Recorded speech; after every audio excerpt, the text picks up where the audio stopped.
And finally tonight, the very dry state of California. While some businesses are suffering from the state's worst drought in recorded history, others are finding opportunity. Jane Wells has our story tonight from Los Angeles. The drought is a very sod story. Jurgen Gramkow used to do $100 million a year selling sod in Southern California. Business is down 50%. We laid off 30 people last Friday. It was a tough day, probably the toughest thing I've ever done. Instead of planting grass, people are pulling it out to save on water and get rebates.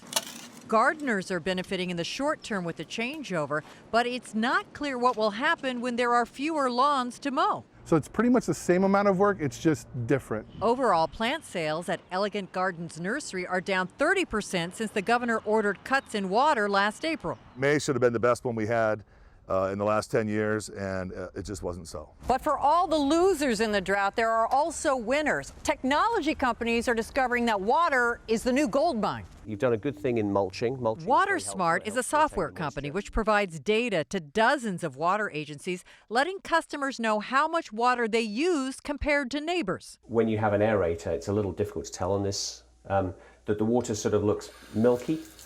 This looks clear. I was surprised to learn I'm using 50% more water than peers. I question the data. So we have this a lot. People think I couldn't possibly use this, and often they could have a leaky toilet they could have had for years they don't know about, or leak in their irrigation system. Last year we tripled the business. The year before we tripled the business. And this year we're on track to triple the business. Does the guilt trip work? WaterSmart claims the software reduces consumption 5%, mostly in the lawn. But Jurgen Gramkow thinks sod is getting a bad rap. Lawns cool the environment and sequester carbon. But no one wants to hear it, and he's just trying to hang on till the drought is over. I think when all that ends and people go back to their preferences, they'll go back to lawns. That's assuming the drought ends. For Nightly Business Report, Jane Wells, Los Angeles.